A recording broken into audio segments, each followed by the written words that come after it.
Do you see? Can you guess with just looking? What is that? I did that for you. Pokemon Snap. Oh no, that's Ocarina of Time. It's the woods. Yeah. Blurry in 3 seconds. I've been playing. If it had started with this, it would have been way easier, but I couldn't recognize the woods immediately. No, you did great. Also, your hair does. I've showed you this, right? Like I've been playing this guy. And I never played Link's Awakening. Yeah, for the audio listeners, Troy, what did you just hold up to camera? Oh, sorry. I always forget you guys, you wonderful people. I love there's so many comments from Spotify like, this doesn't make any sense. And then the second comment was, I just want to point out that I'm listening on Spotify. I was like, we are a visual medium. I just held up, and I love giving this guy props. At Hungry Bartender on Instagram is my buddy Eric Castro. If you're a best friend, you're familiar with him. He's an incredible bartender, and he just recently lost his furry friend that he loved, Lily, a wonderful, beautiful little dog. Shout out to Lily. Yeah, and so he decided to turn that frown upside down, so to speak, and he's got a fascination and a love for all things analog, especially when it comes to like game stuff. So he like restores old CRT monitors, and he rebuilds Game Boys. And so I saw this, was like, dude, I got to get one. He's like, anybody that buys this, all the money's going towards this charity. And I was like, take my money. And so he built me this. And he was like, I got this really cool electric blue one that I think you would dig. It is really nice. It's super It's cool. gorgeous. Like I kind of want one of these. That looks amazing. I feel like I'm going to inundate him because it's his side project. So this is not like what he does professionally, but I've really given a lot of shout outs. I'm afraid people will be like, build me one. He's like, God, I don't have this is the problem when you do a nice thing for Troy is he wants to celebrate you publicly. Yeah, man. They knock your door down. He's so cool, but it is need like 1,000 hours of work. Yeah. It's a lot. Like he put some time into this. And it has brought me so much joy. I put up on Instagram the other day that I remember on a family trip with my dad, I played with the original dot matrix screen. This one's backlit, which you could buy the backlit screen, but it drained your battery. I didn't own a Game Boy. I just had to borrow my friends. And my friend Steven Kirkenbauer, who had one, was like, here. Actually, no, it wouldn't have been Steve. I wouldn't even met him yet. Some other random friend, I don't remember. But I said, I'm going on a trip. Can I borrow this? So I had like 3 days with this thing. And I never was able to beat Super Mario Land. And I remember the way that I felt when I saw, Jesus Christ, for the audio listeners. Wow, what a reveal. Look at this Austin's guy. just so dramatic, you know? Oh my gosh. Continue your story. I'm on the edge of my fucking seat, and I can't breathe, so continue. All right. Well, maybe let's see who lasts longer on this one. I'm hot and uncomfortable. Whoever wins me in a lot of ways. Like That's why your audio sounds so bad. He's wearing a helmet. He's Bane. How dare you? So I remember the batteries draining and holding on as it just like was faded dot matrix. And the last glimmer of visuals faded with the last drop of battery, and that was the last time I played that game, and that was 32 years ago. So I was like 12, maybe 13. Drops of battery is a good unit of measure. Drops, that's the actual scientific measure. And as you all know, we are scientists. We are scientists. So I had to get the Game Boy back, and I never had one, and Pam didn't even know this. It's like, this is the first Game Boy that I've ever owned.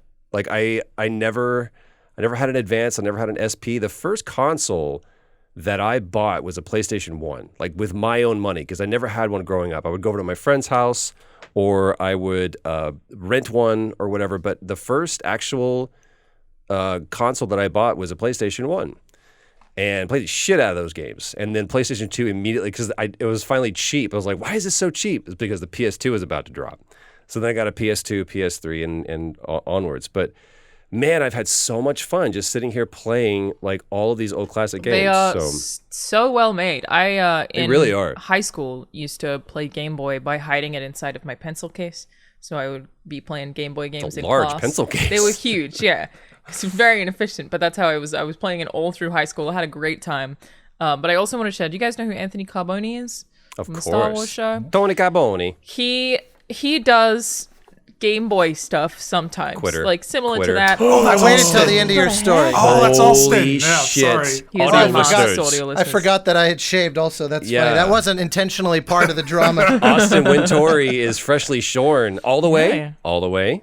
All the No, way? never. No, Yeah, that's it's not still a what little I'm bit talking left. about. Still But go a ahead. little bit That's left. not what Troy meant. Thank you, Mike. I knew what you meant, Troy. Please continue your pencil case story. No, I thought so this was supposed to be a Carboni. family show. You thought wrong. Also, I don't know what the right word is. Modifies, upgrades Game Boys, and I always watch his Instagram stories when he posts the process. And the other day he was posting like, oh, so I did this, I replaced the screen, I got this new screen to get rid of all the old scratches from this thing. And then the next story is a hard cut to it being shattered.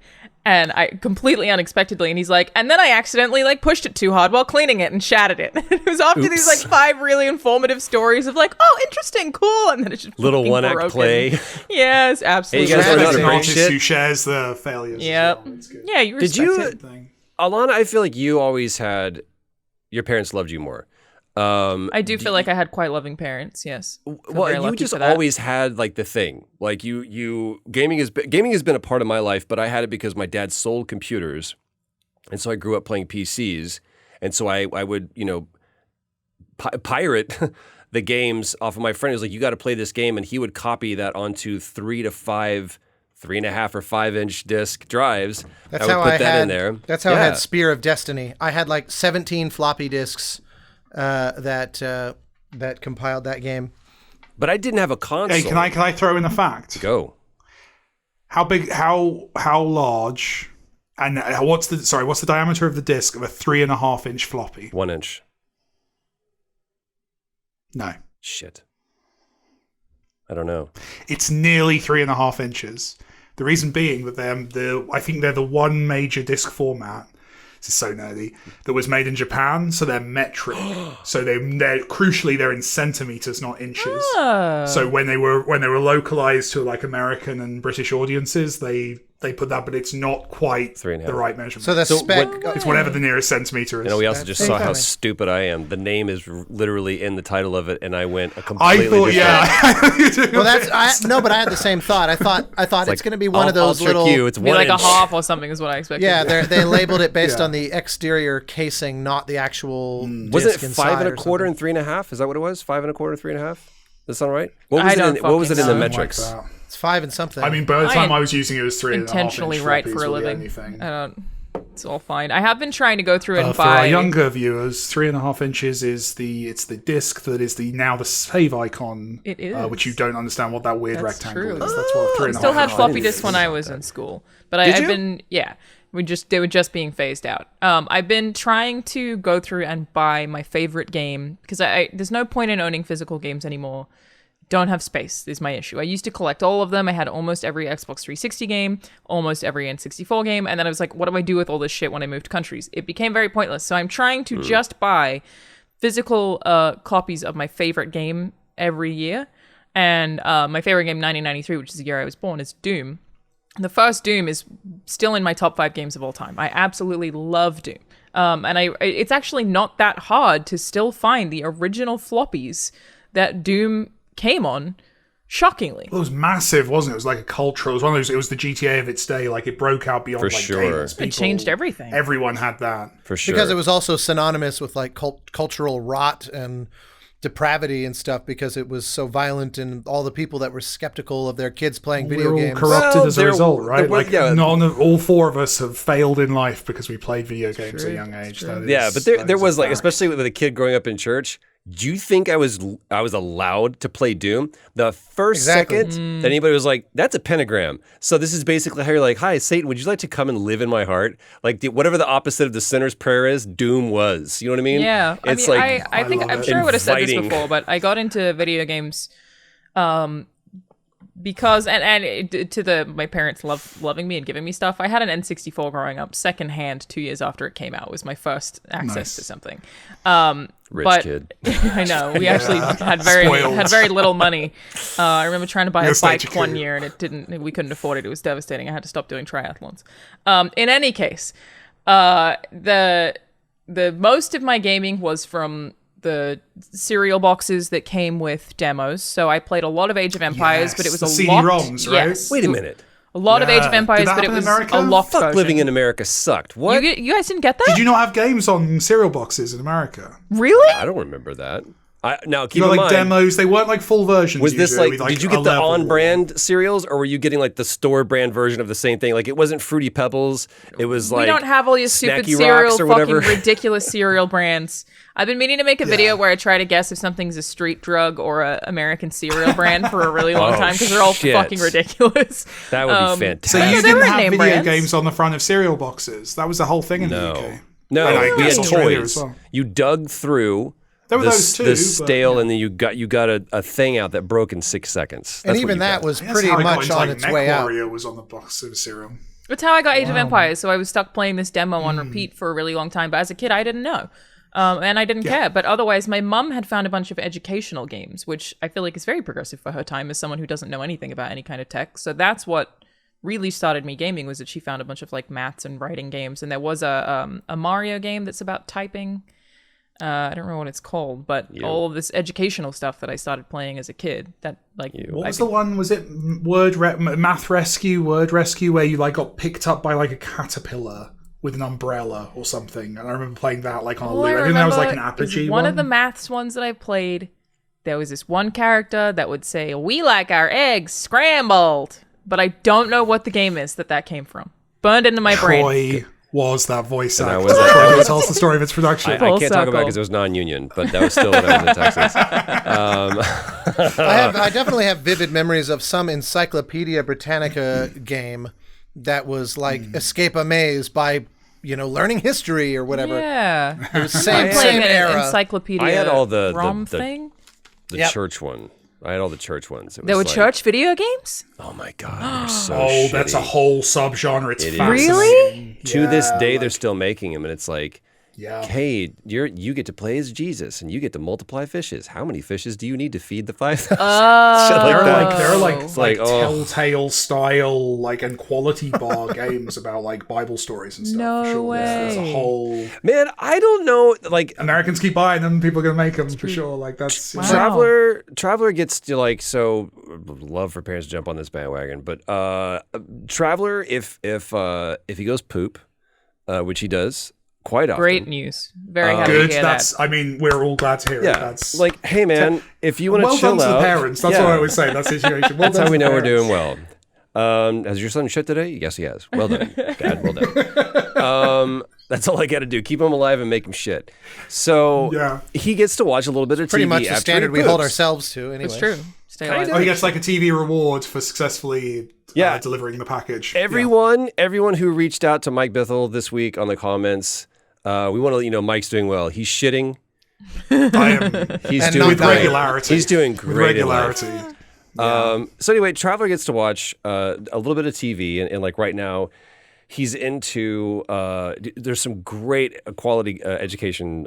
There's this guy that's in Canada called Brain Candy, and it's just awesome. It's really well done. He's enthusiastic, and he's got this joy of like getting kids to learn and have a passion for learning early. So he gets to watch that, and then every once in a while, YouTube goes, "What about this shit, Mom and Dad?" And we don't have a chance to go, "Oh shit," and get off of it. And so this one was called Raising Little Ones for Jesus. And I was like, all right, let's watch this one. And it's like, stick around after the show that we're going to do an unboxing video of something for another message. And I was like, are we at the point where we're doing that? Like 3 years old? So to the point of giving kids games on cereal boxes. Talk about knowing your demographic. Yeah. It was neat. Well, it was also great because if I remember right, and I don't know if you agree with this, Alanah, but they were also they weren't actually games that were suitable for demographic. They were like Age of Empires, or there were a lot of like strategy games and things that maybe you got. No, the you're impression right. They weren't selling kids' very games. Well. So what They is weren't that? kids' games. Well, it was great because it broadened my horizons. Like I remember playing those games and playing games I would never have like thought to pick up as a dumb kid, but like you'd get into like an Age of Empires and you just play the demo on a loop, like Alanah says, loved it. and you'd find Is that though? Do you think that is something for, like, who partners that deal? between like. Sorry, I mean, it was question. the Humble Bundle of its day. 100% is the story, right? Like it What was is it? 100% the Humble Bundle of its day. So there's definitely when you make and sell a game, like you know you're going to make most of your money kind of very early on in terms of like your full price offering. Okay. Like most people don't buy a game full price 6 months after the launch of that game, right? Is so the then game you go into your sales. Right, but for the purposes of this, do you know if the game was already out and this was a sampling of that? So I think that's what I'm saying is I think this was after the fact. So I think what you do is you know you've got your launch window, then you've got like sale discount window, but back then there was no online store, so probably there wasn't. So at that point, like, 6 months, a year after release, I imagine the cereal company went and just did like, we'll give you 50 grand, 100 grand, and you just have to put a demo on the box, and it has to be like a substantial enough demo that our audience likes it. And I'm sure in most cases people are like, yeah, sure, like have it. You're not going to put Mario 64 on there because you're still selling that every day over and over, but like Right. like an out of date strategy game that you've already sold to your core audience. And then what you're doing, and I'm sure some of these publishers were that smart, you're also getting kids into a thing where there's still Age of Empires games coming out, right? Like, and that's to some percentage of that audience will be the kids like me and Alanah who got the CD-ROM on the box. So it's a generational thing. Exactly the same reason Microsoft, when it buys Minecraft, isn't worrying about the players who are playing Minecraft then. They're investing in 20 years from now when those kids have kids and will want to play Minecraft with their own kids. So got what's that the generational corollary thing as to well. now? Like, what would you say is that thing now? Humble Bundle. Game Pass. Oh, Humble Bundle, yeah. Game Pass, like if I've got an old game and I'm, PS Plus or Game Plus kind of come to me and say, we'll give you this lump sum to be in there. If I know that game, again, like these things are pretty predictable, like after a certain point, like you've made your sales at launch and okay, if I do a discount on this specific store, I will make this much a day. And it's pretty standard. Like there's wobble based on like if you're on the front page of the store or whatever, but generally like where you're at. And if someone comes to you and goes, well, we'll give you this lump sum, but then, theoretically no one's going to buy your game on Xbox anymore, you can do that sum and go, okay, so if I put this in Game Pass and it stops selling on Xbox, am I going to make more than on that one-time deal than I would make over the next 3 years selling it in sales on Xbox?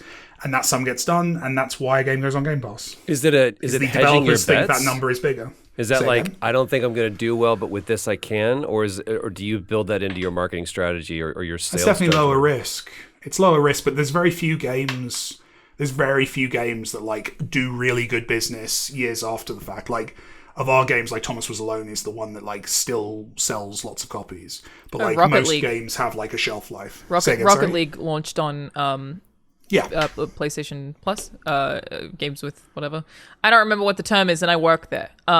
So it was free, and that's the reason why Rocket League took off and is now incredibly successful. But funnily enough, has gone full circle to now being free to play as well.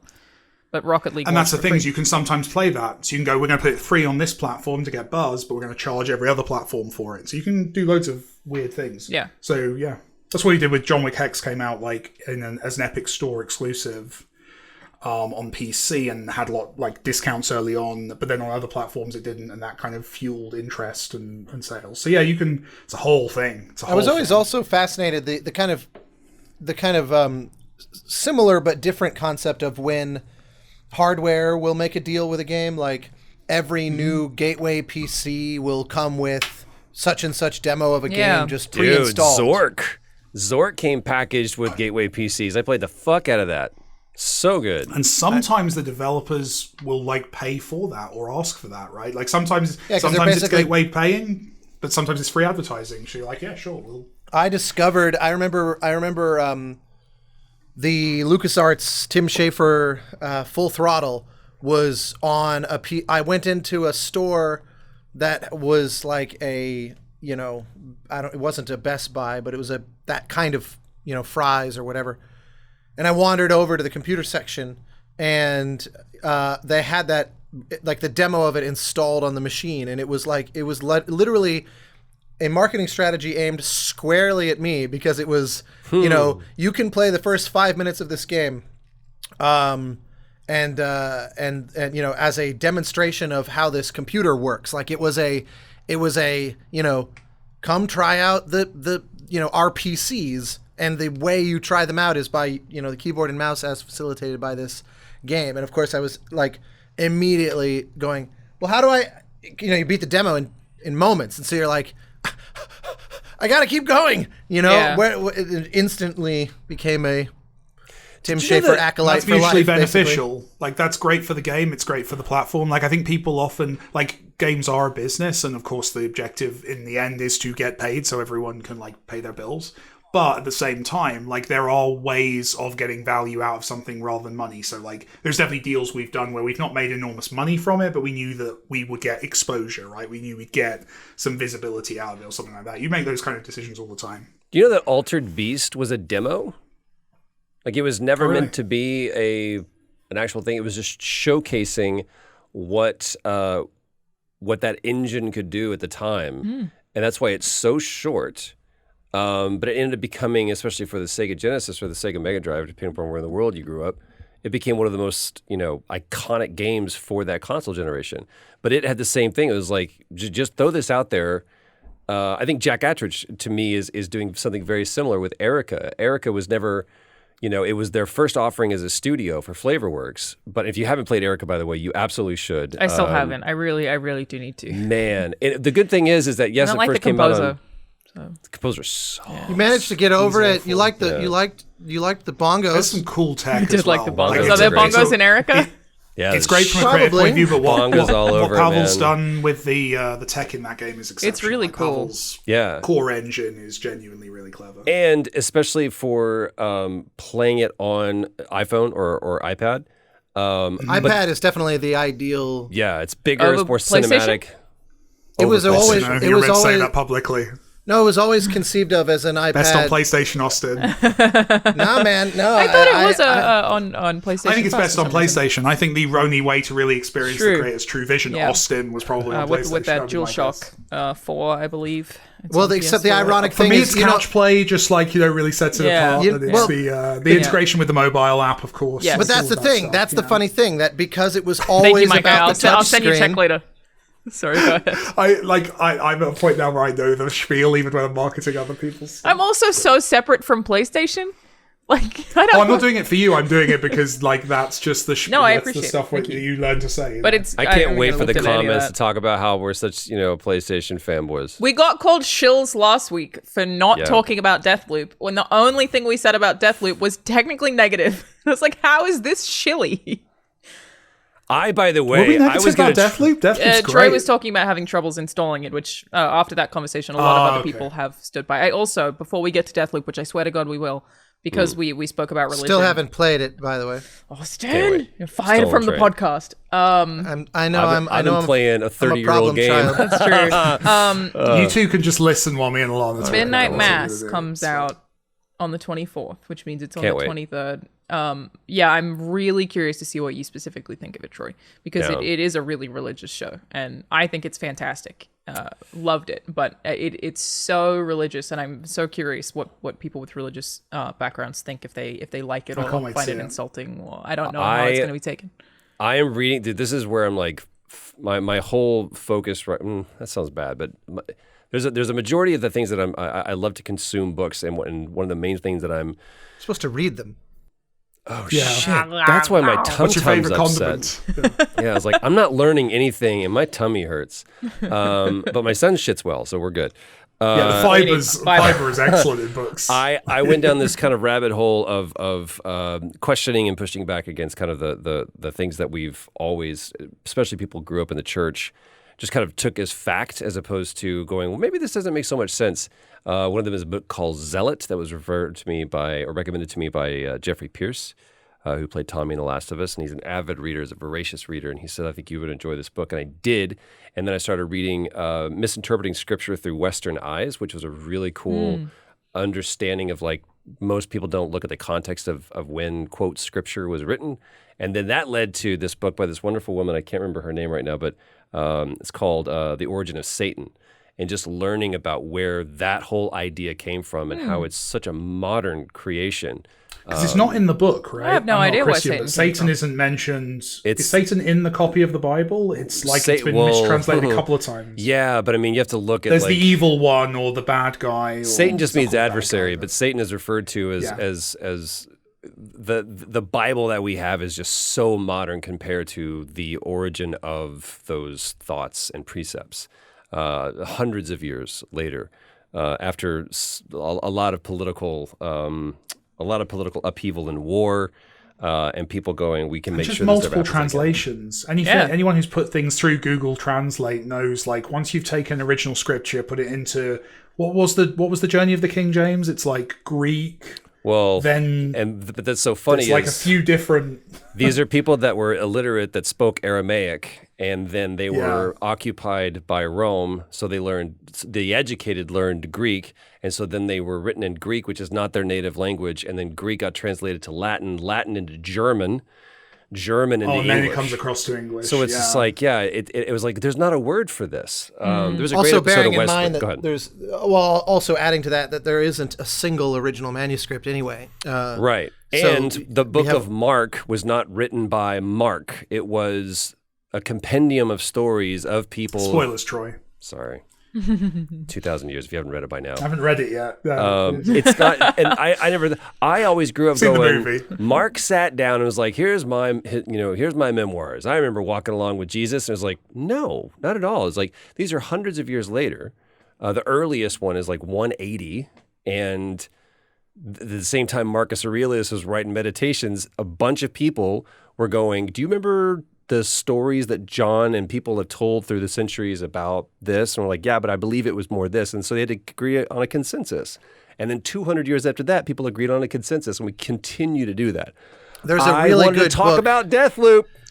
There's Wanted to point out. I'll just add one sentence in Go. the same vein of We've these lost other a large books. chunk of the audience already. I listened to an audio book by a guy named Bart Ehrman called Lost Christianities, which was also on this same topic of talking through all the various sects that didn't survive, and how wildly different they are from anything resembling what we would call Christianity today. I mean, fully polytheistic variants of Christianity and things that almost have that kind of How does polytheism track with something called literally Christianity? Like, surely the monotheistic is baked into the concept. But then How you do they start do that? looking at Father, Son, Holy Spirit, and that was a whole so they separate thing. that off into individual. Yeah. Okay. But there's more to it than that also, because there's, I wish I had memorized the book. It was like I had it as an audiobook, and it was like 20 hours or something like that. So I would listen to it over the course of about a month while I walked with the dog. But just the biggest impression that it left me with was just, how, remember how in like Da Vinci Code, the kind of twist is that they're like this very kind of almost sex cult kind of underground society. That's the kind of shit where you go back far enough in some of these other lost variants of Christianity. That's basically there were variants like that. Wow. That are super sort of hedonistic and thought that's the path to worship and all these sorts of things. And he goes through them and some of them the fragments of the record of them is so minimal also that very little is known. And it's fascinating to think there were thousands or hundreds of thousands or maybe even millions of people that lived their whole life dedicated to a belief system that now we have half a page that's ripped, that was found in some library in like Rome that someone didn't realize was in the library until someone found it by mistake. And that's the only remaining record of like how millions of people lived their lives 1,500 years ago or something like that. And it's just the endlessly bishop. fascinating. Well, some of that's fraudulent. The Bishop Well, of that's the Hippo. other big challenge. How do Sure. they... Written by their enemies, right? Yep. Yeah. But like one of the And leaders he talks of a lot about that too. one of the leaders of the early church first went, I don't think Jesus ever said that he was God. And that guy became an apostate. And they said, all right, hands up. Was he God or not? And the eyes won it. And that was in 325. And that guy was like, you're now out, excommunicated. All of the good that he did didn't matter anymore. He was a bad guy and he was kicked out. All of that said, I appreciate anybody who hung in. I love talking about this stuff. do your research. Just, if nothing else, these conversations, what I love about them is that every single time I learn something from this, and it's only because I'm willing to go, I learned nothing whenever I said, yeah, I know what that is. It's only until I went, oh, I don't know what that is. Mike, can you show that to me? Austin, can you share that with me? Alanah, what does that mean? And I've just become more fascinated with learning and showing what I don't know than what I do know. I think that comes with age. That's a thing that, like, you know, I said this on Twitter the other day. When I was 15, I thought I knew everything, and now every year I realize how little I know. Year by year, I'm like, I don't know shit. I don't know shit. When I was 15, I was like, I gotta figure it out. That is also the path to wisdom. Like, not knowing is, knowing what you don't know, or knowing that you don't know and you'll never know is such a path to, like, just maturity, I think. Yeah. Plus, I remember as a kid, you know, in the classroom, there's definitely that feeling of, you know, does anybody not understand what I'm talking about from the teacher? And you feel a lot of pressure to not be the one. That is true. There's a certain amount of, and then every now and again, there'd be that one kid who goes, I don't get it. And 17 others would go, oh, yeah, me either. and it was like, you know, that kid's doing it right. All the rest of you need to get over this hurdle. But we can't, as a social species, it's really hard to be the one who raises their hand. Dude, Tom Hanks. It shows a weakness. Tom Hanks in Big, exactly what you're talking about. When I saw that in that movie, when he plays Josh Baskin, he's sitting there in the meeting, he was like, I don't get it. It's like, sorry? He's like, I don't get it. The building that becomes a robot. I don't get it. That exactly what you're talking about is like, oh man, maybe that's the thing where it's like you become the hero when you go, I don't get it. Can you please explain it to me? He's like, I'm the person you're making this for, and I don't get it. That to me is the point. And Alanah, I would say that's one part of it, but you do know shit. Yeah, sure. I mean, I have like, I'm not trying to dismiss the little pockets of knowledge that I do have, but it's that, or vast expanses. I think that it's okay being. It's like I know this, but there's more to learn. To me, that's the next thing. It's like going from I know everything to I don't know shit to I do know some things, but I want to know more. Like that to me is maybe been the evolution that or the path at least that I've been on. I hate saying the word journey. I hate that shit. Yeah, what a parent. Also a bad composer. Right? Never fully you owe me money if you do. I thought I owed Steve Perry money if I said that. The way I've always looked at it is that there's sort of three categories of information: the things you know, the things that you know you don't know, and the things that you don't know you don't know. True. And the way to me, or Rumsfeld. Yes, exactly, the unknown unknowns. I think that the arc, that sort of path to wisdom, is as the knowns grows slowly, the ideal is that the unknown unknowns shrinks rapidly, because you basically are adding to the list of things that you have just enough exposure to realize you don't know those things, which is why you're always getting that overwhelming feeling of every year that goes by, I'm more aware of kind of how far the horizon goes, than relative to the year before. Well, that's the theory. Have you heard the theory that the reason your life feels like it's passing faster as you age is because you know more? Have you heard this? No, but basically, I just watched a video about this less than a week ago. I have thoughts. Dude, I'm so into this right now. Correct me when I go wrong on this, Austin. I have a theory about this. this.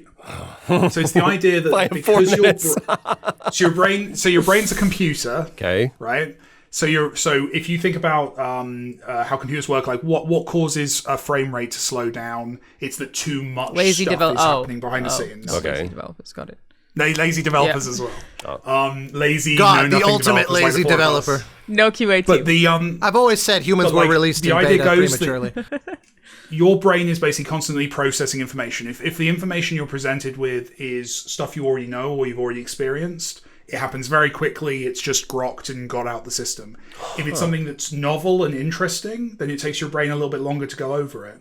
And the idea is that our perception of time is tied to that speed. So basically how fast our brains are working. So the more novel experiences you have in your day, the longer that day is going to feel. And actually the second someone said that to me, I was like, yes, that completely tracks with because when you're on holiday somewhere, days go by. The time passes very slowly. Well, I think for me it passes quite slowly because it's like new data, new information. But then when you're working an office job where you're doing the same thing day in, day out, in the moment it's boring, which makes it feel slower, but when you remember back to it, a year passes in a blink of an eye. Like, I think that's the thing, is I can remember like what I did the third day of a holiday 10 years ago, but I can't remember what, 2 years I spent selling fax machines as a But teenager, wouldn't that right? be Like, because you don't identify those memories as being valuable, and thus you're not trying to retain those memories? that's the question. Yeah, if it's a story, if it's something that happens at the point of storage, your- or it's yeah, the it's your point of memory. your brain going over The hard it. drive's Yeah. like, meh. I will say, like, definitely I noticed it. Like, it felt like time went very fast during the COVID Deathloop, lockdown stuff, where I was literally having the same day. Yep.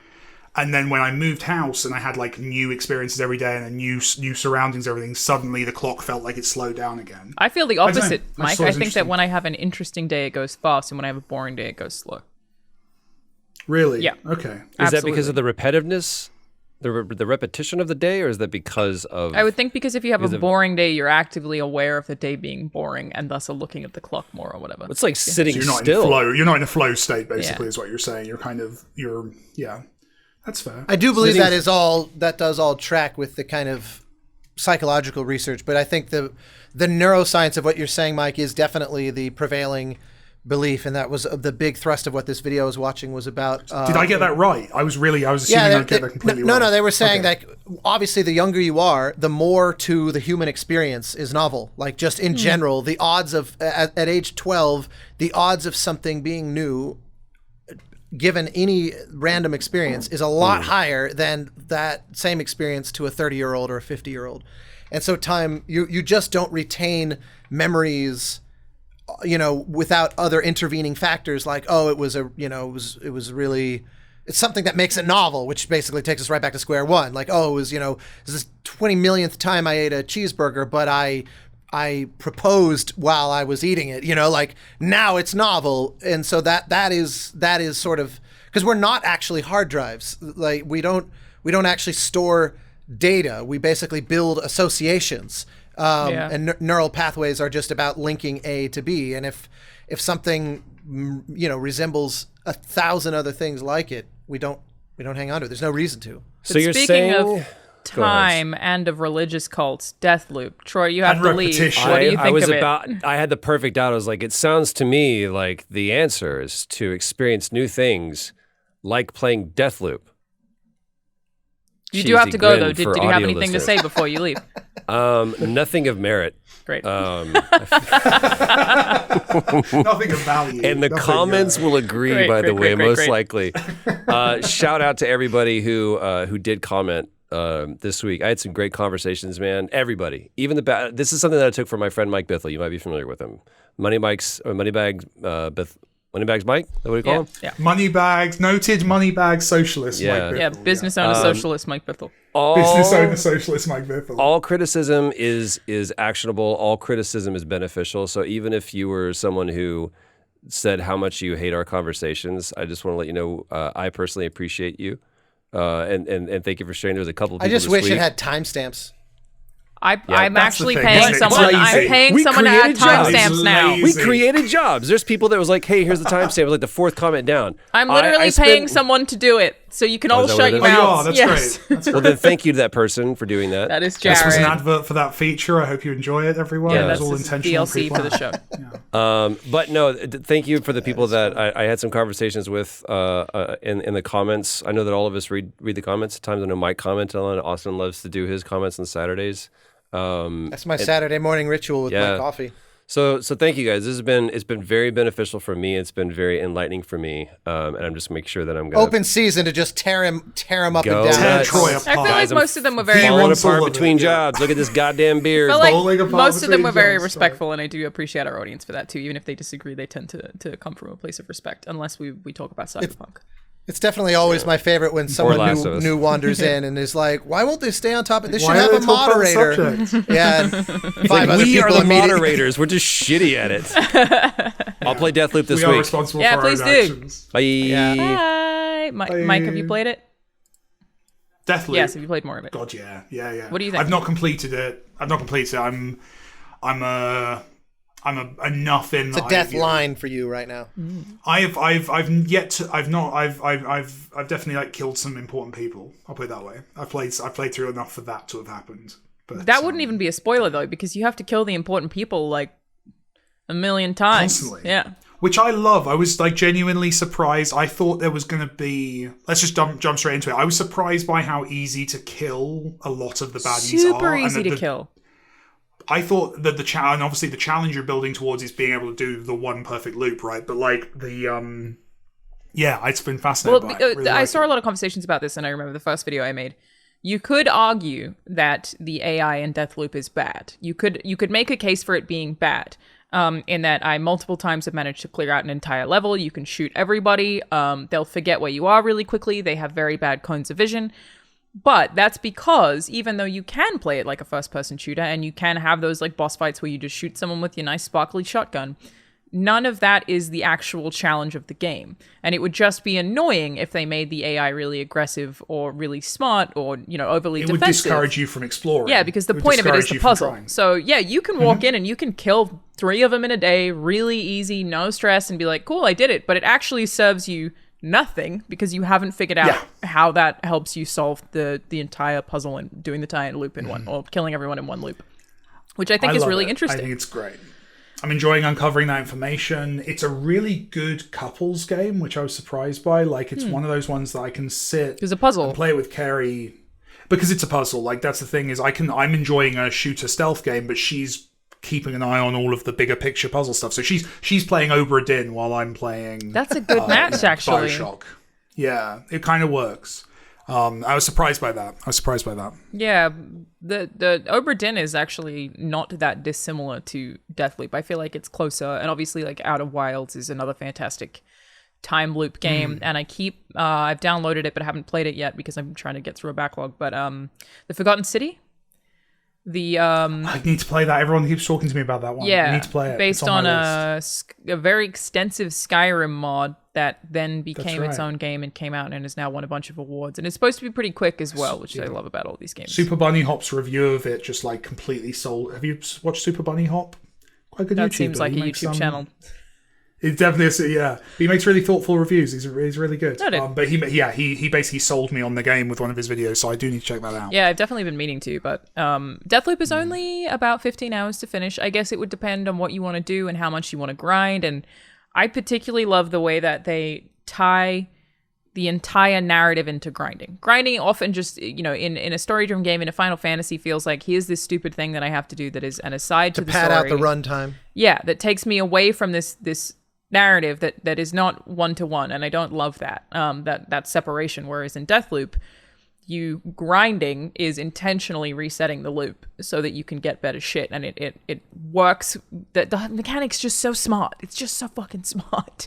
It is. It's really smart. Narrativizing the mechanics. So many challenges. That to me is like. Be curious if you agree with this, Mike, as someone who thinks more through this lens than I do. But it seems like narrativizing those kinds of mechanics is sort of one of the next big areas that I think will mark a kind of maturing of games, where it used to be, the mechanics and the story sat alongside each other, if not overtly kind of contradicted each other, where like the tone of the mechanics, like it's a shooter, but it's a murder mystery for some reason, like especially I think of a lot of games in the 90s that where they wanted to tell this story come hell or high water, even though what you actually did, how you actually interacted with the software seemed to be at odds with that. And we're seeing less and less and less and less and less and less of that. Like to me, Hades overtly narrativizing its roguelike structure. I think it's the goal. Yeah, I think that is what we are moving towards. That is an ideal. Writers no one's ever going to dislike it. Yeah. Writers are getting power. That's the fundamental, I think that's the root cause of all of this. And they're in there from the beginning, or they're earlier. In there from the beginning. They're often studio owners. Not at every studio. At least high up in the car. Say again. Not at every studio. Do you not own? Not at every Sony? studio. But when I think about, if the average person watching this video, and you should do this in the comments, it'll help the bots like us. But if you were to post up the 5 games you would use as examples of good storytelling. Austin, you just mentioned Hades. Greg Kasavin is I don't know if he's technically a co-owner, but he's definitely high up in the structure of that company. He was a founder, wasn't he? Has a big voice. I was going to say, I'm pretty sure he I think he was. Yeah. Yeah. Yeah. So, but then people often point at Naughty Dog again, like writers. I mean, in Santa key Monica roles in Studio, that. the writers definitely are considered very important. And I think that's the thing I've maintained. I've probably said this on the show before, but I think Rockstar. often people point to indie games as being great story-wise, and I genuinely think the biggest reason for that is consistency. Is we're not necessarily telling better stories than AAA and indie, but I think we have writers better placed to tell a consistent story because they don't have to work smaller with like a teams. very complex structure. And smaller teams, so that consistency is so much more important than innovative showing off in storytelling. One thinks of a recent indie game where it was like clearly trying to be clever. 12 minutes. I felt like that was something they were definitely doing. They were trying to innovate, but they didn't get the fundamentals of like a compelling, interesting mystery story kind of in place from my perspective as a player. So I think consistency and straightforward, good storytelling goes a long way. Mm-hmm. And then the barriers to indies doing that are lower than AAA. Plus, also just the non-separation of the fact that the vessel through which you tell your story being the mechanics themselves. This is one of those things that I learned just by being a fly on the wall with that game company while they made Journey. Like, there is no writer on Journey because insofar as there's no dialogue and there's no writing by that lens, but the story of that game is told by how you maneuver the environment. Mm-hmm. It's not a means to an end. It is the game itself is the narrative. And that was such a eye-opening experience to watch them kind of work that out and figure out, and any mechanic that felt superfluous to that, they like, oh, well, what if we added this thing where you can do this and that might make this section feel more exciting as a nice little thing. But it's like, but is that telling the story? Is that actually, pushing us forward? Again, I always go back to wildly outside of Journey, but I always go back to the first BioShock, where I felt like Ken Levine kind of like broke all shooters forever with the narrative twist in BioShock. Because it made the game make so much sense. It added a narrative credibility to everything in a way that simultaneously undermined the credibility of all other shooters that don't have that twist, basically. I liked his version of that twist. I liked the 10 games that ripped off that twist a bit less. Yeah, there were definitely a lot of games then that came out that were like, you shot people in the shooter, you're a bad person. I don't know how many times I've said this shooter. on this channel, but Ken Levine is the one who says that he thinks BioShock is just Half-Life reskinned. Because yes, that one little piece of writing, that narrative thing completely changes it. Does change it contextually, but it still like plays out in a very, very similar way. And I mean, to this, obviously, I can't say very much about this, but I was really surprised by probably the thing that surprised me the most about joining Santa Monica Studio was how much design the writers do and how much my job is design. Like, I was very, very surprised by that. And then you go and you work with designers so that there's like an ongoing partnership of, figuring out what things look like and how they play and how mechanics work. I'm not just... And that's not what it was. Here's character. I totally have to think about everything. When I first started in the industry, like, you would make a game and the designer who'd never written anything would come up with a story based on whichever movie they'd seen that weekend. And then through the process of making the game, you'd have to like delete 2 of the levels because they were, too expensive to make. So you'd lose your narrative beats that were tied to those levels. And then you'd panic about 3 months before release and hire a writer to fix it. Yeah. And that was genuinely the way it was done for years. And this still is done like that at some studios, in fairness. But like, there's definitely respect. I think the other thing that I think does dovetail with this is tied to how Journey tells its story. Also tied to how Thomas Was Alone told its story back in the day. Like, these are not games that are trying to emulate movies. Like, I don't have a favorite cutscene in Deathloop. I don't have all of this. We've stopped this cinematic thing. This desire to make something that feels like a movie is fading in popularity, and I do think that's part of it. Like, something like Deathloop would break if you put cutscenes in it, because those cutscenes would seem incongruous. Psychonauts I was 2. just going to say that as a lifelong fan of Tim Schafer and as someone who backed it on Fig and all that stuff, I found myself feeling restless during the opening cutscene because I was like, this is really long. But there are also just cutscenes all the time in that game. I mean, I love that game. I think it's fantastic. It makes me feel like a kid. I kept having the thought, if I were a kid, I would enjoy this. And then I was like, no. I am enjoying this like I'm a kid. This is a great time. Ergo, I am a kid. Yeah, it's wonderful. I'll take that. But there are so many stops to have a cutscene where I'm like, should there not have been a room here where, and I know it's complicated, where you could have brainstormed how this could be interactive, how you could tell me this information while still letting me levitate around the room, because that's a thing that Raz would do anyway, you know? Like, could we still not have a way to keep the player in this room, but also keep them engaged at the same time? And it's definitely a thing that I don't want the games that play as gameplay and then cutscene to disappear. I don't think that should go away completely, but I do think games are so much cooler than that, and the technology that we have in front of us is so much cooler than that I would love to see games that are just gameplay and that don't get locked think we evolved all the time. There's a really interesting turn of phrase you use there. I'm not picking on you for using the phrase, because it's definitely like something that people have said for a while. I remember with Half-Life 2, and Half-Life 1 to a less extent, but definitely with Half-Life 2, the room where you were locked in the room while story happened, that you were like, this is just a cutscene. Yeah, but you can jump. You know, I don't think that's a solution. You can jump around, you can move around, and that was cool, but what's exciting to me is I genuinely think we've moved even past that point. Because when in Deathloop you're being held in a room, like you're not. I think what you're describing basically. I think you're being too nice. I think what you're describing is the bare minimum, like for nowadays for a player. To me, I think it's going further, and now we're embedding story in our worlds. Yeah, in our Deathloop doesn't have a lot of mechanics. cutscenes.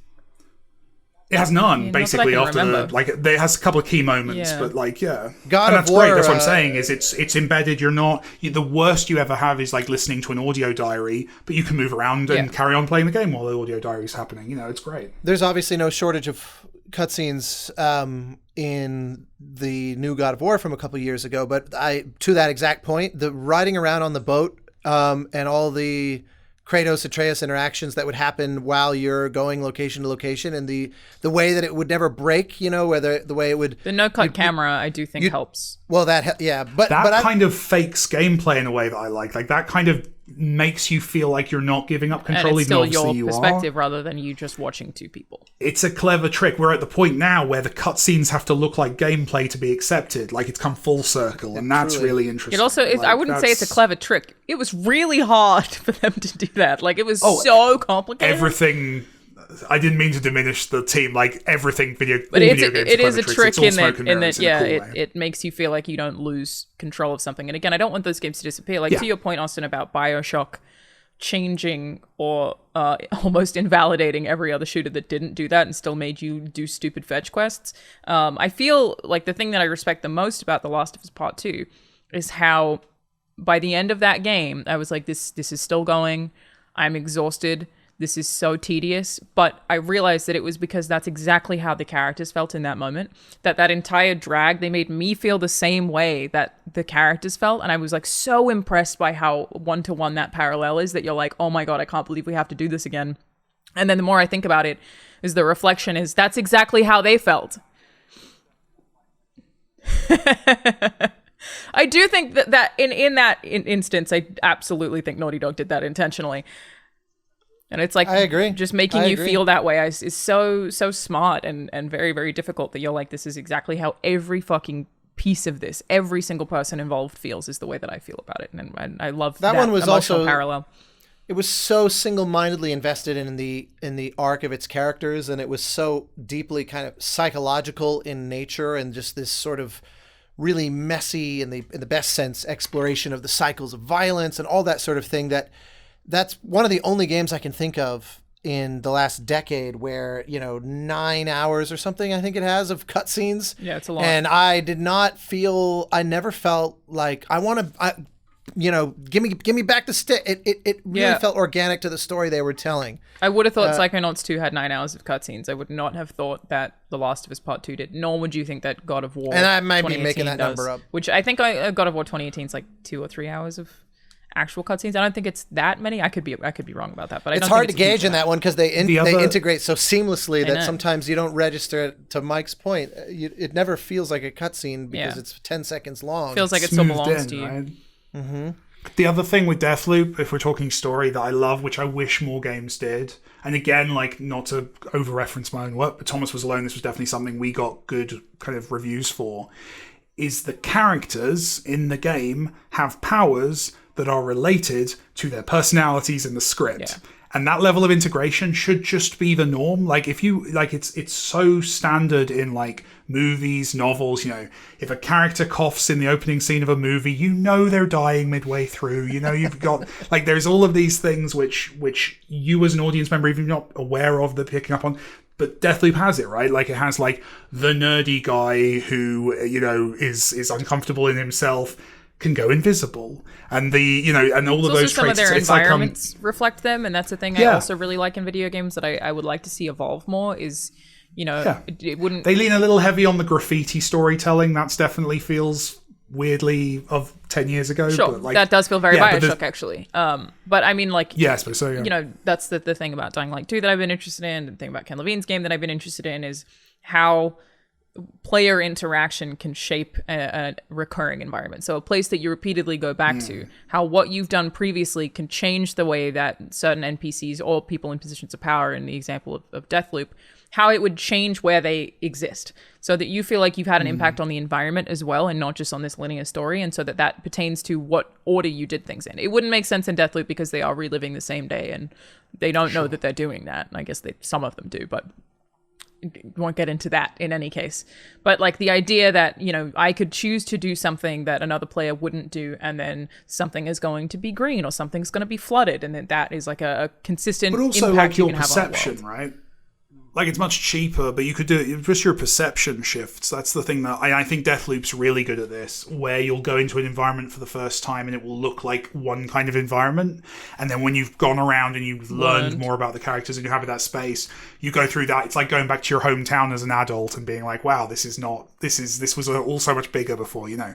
I think that's the kind of, that's also, it's definitely cheaper for development teams to do that kind of thing. Like but it requires much more talent and skill on the part of the artist kind of putting it together. So I think that's cool as well, and that richness, I think that's the thing that Deathloop does really well, that like I admire in like in their recent kind of Hitman trilogy, this kind of revisiting a space, imbue that space with more meaning, provide you with new challenges, you have different like context, not feel like repeated content, which is what it is, right? Like it's the epitome of lazy developer to make a AAA game with 4 levels. But it doesn't feel that way because they get so much value out of that space, and you get more value out because you've been there before and you have a relationship with it and understanding of that space. It elevates everything. It's, you know, very cool. One of my absolute favorite examples of that, which is something I would have brought up despite, or I should say, irrespective of my background here today. But one of the things that for me absolutely made Mass Effect 3 the grand champion of that. I know that 2 is almost universally people's favorite, but 3 has always been my favorite. And one of the reasons why is that you have to constantly go back to the Citadel, and it's the same, you know, dozen or so rooms connected through, you know, fast travel basically. But because it's it's the destination for all of the refugees trying to escape this massive cataclysmic, you know, apocalyptic war going on. Every time you go back, at least after one of the major story missions, it's more full of people who are like homeless and don't know what to do. And they add all these extra layers of background vocals of people, you know, saying like, have you seen my daughter? We came together, but I can't find her. And it just, that feeling of dread and desperation just gets more. And they've got a wall of missing persons that's blank at the beginning of the game, and then just becomes this flood of photos by the end. And it's, to me, that the fact that space is seemingly alive, it's the same space, but there's something that feels so broken by comparison. And like the first one, when you go back and like you've done all this crazy shit, you've traveled the whole galaxy, and you go back and like the same person is standing there drinking their coffee, looking at the fountain on the Presidium. Like limitations to development, I've total sympathy for that. I would not criticize that, but I just love that they managed to outflank that problem so elegantly in a way that's so driven by the narrative. In the third one, it's just funnily enough, is a Bioshock Infinite problem. You can follow an NPC and then they'll just sit on the same bench for the rest of the game. Which, when you're supposed to be in this like cultish utopia, like does feel very out of place in Bioshock Infinite specifically.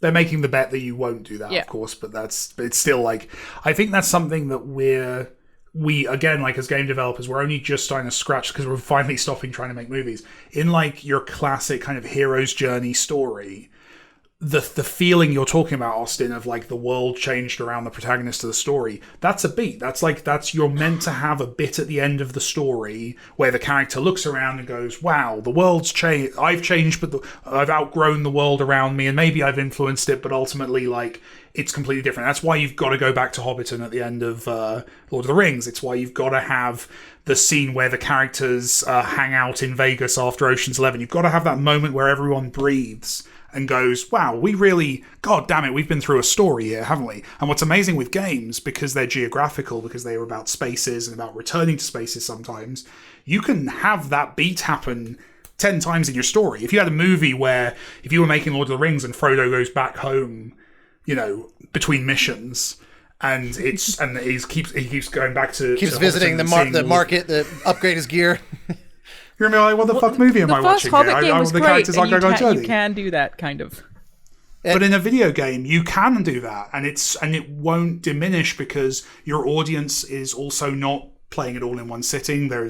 That's the other thing, is like TV show pacing and storytelling is completely different again. I think Deathloop, games if you were to play it better slowly, you'd have trouble. I think Deathloop is the kind of game that you probably do need to play, you know, that 15 hours or so it is to finish in 2-3 weeks. I think that you'd have trouble if you spend That's it the over number 6 one weeks. reason I didn't play by the time of this call, by the way, because when you said, give it that first time you sit down, play for like 4 or 5 hours. I haven't had 4 or 5 hours since you said that to solely devote to one It's game. fair. I still recommend doing that. Yeah, you just have to get past or up I hope to that doesn't end up being Wenchi. one of those things that years from now I'm like, I'm still looking forward to Deathloop.